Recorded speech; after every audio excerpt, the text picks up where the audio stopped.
Admiral Sampson then brought his fleet round and took over the command.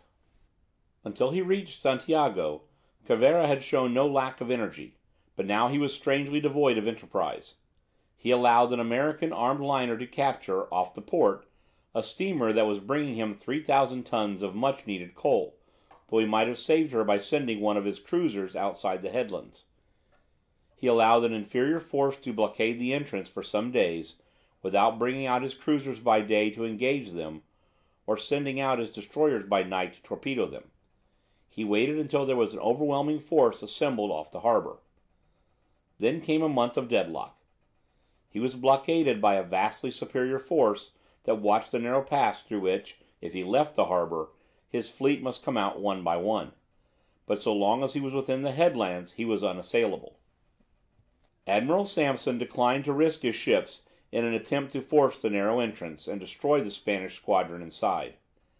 An attempt to "bottle up" Cervera by sinking a tramp steamer, the Merrimac, in the entrance proved a failure. Long-ranging bombardments produced no effect on the Spaniards. All the plans formed at Washington for the Cuban campaign were disorganized. The blockade of the island had become the blockade of the one port of Santiago.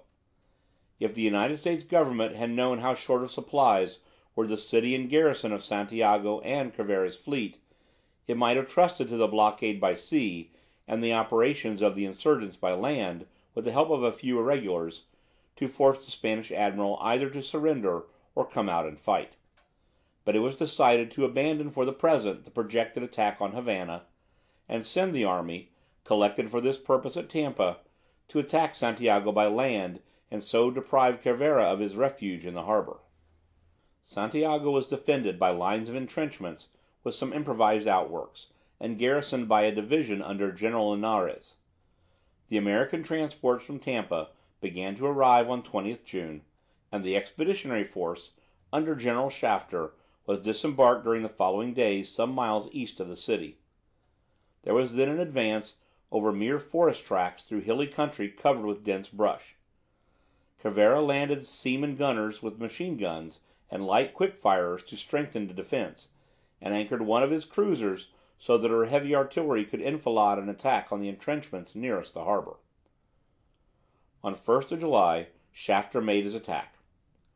The Spaniards defended themselves with such obstinate energy that after fighting through a long summer day, only 2 outposts had been taken by the Americans, and at the cost of heavy loss. Next day there was desultory fighting along the front, but no progress.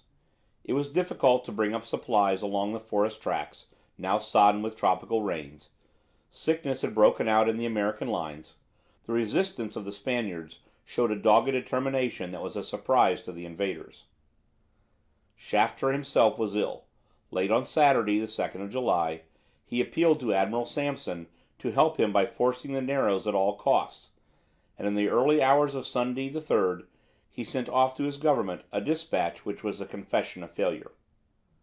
The discouraging report was cabled to Washington early on the Sunday morning, and caused deep dismay at the White House. But before evening news arrived of events that had changed the whole situation. The evening before, 2nd of July, Mr. Ramsden, the British consul at Santiago, had written in his diary: "It seems incredible that the Americans with their large force have not yet taken the place. The defense of the Spaniards has been really heroic, the more so when you consider that they are half starved and sick. It was affirmed today that the squadron would leave this evening, but they have not done so, though the pilots are on board. I will believe it when I see them get out, and I wish they would. If they do, they will fare badly outside." During the Saturday, Cervera had re-embarked the seamen landed for the defense of the city, and had got up steam.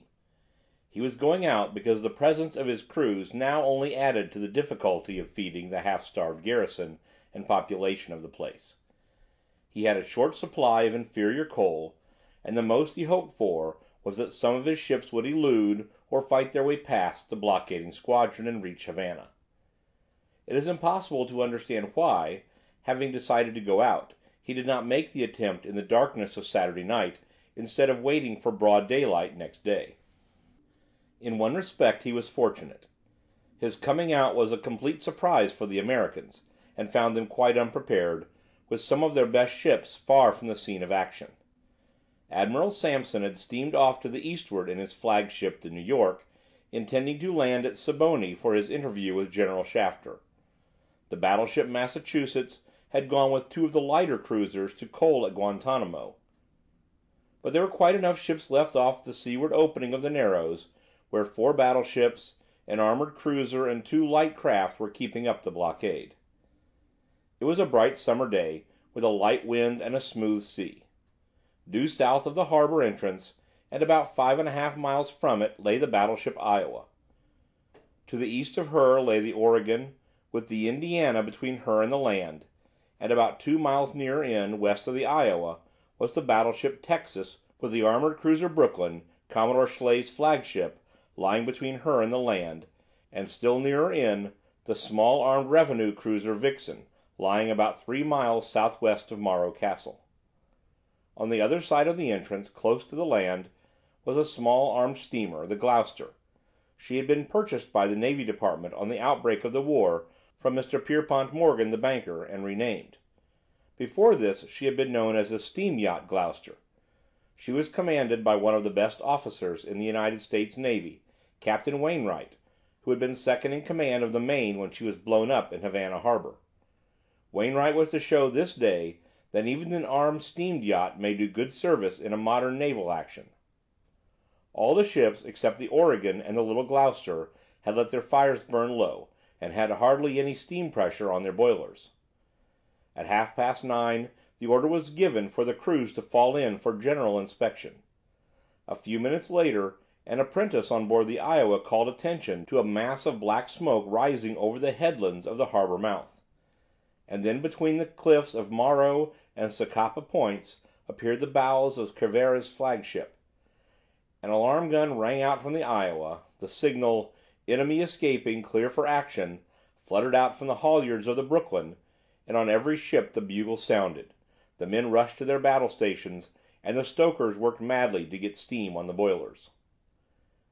Admiral Cervera, guided by a local pilot, Miguel Lopez, had led his fleet down the harbor, the Maria Teresa being followed in succession by the cruisers Vizcaya, Cristobal Colon, and Oquendo, and the destroyers Pluton and Furor. As the flagship entered the ravine of the Narrows, Cervera signaled to his captains, "I wish you a speedy victory." Miguel Lopez, who was with them in the conning tower, remarked that the captain gave his orders very deliberately, and showed no sign of anxiety or excitement. He had asked Lopez to tell him how soon he could turn to the westward. On a sign from the pilot, he gave the order "starboard" to the helmsman, put the engine room indicator to full speed, and told his captain to open fire. As the guns roared out, Cervera turned with a smile to Lopez and said, "You have done your part well, pilot. I hope you will come out of this safe and be well rewarded. You have deserved it." The cruisers had run out with an interval of about 600 yards between the ships.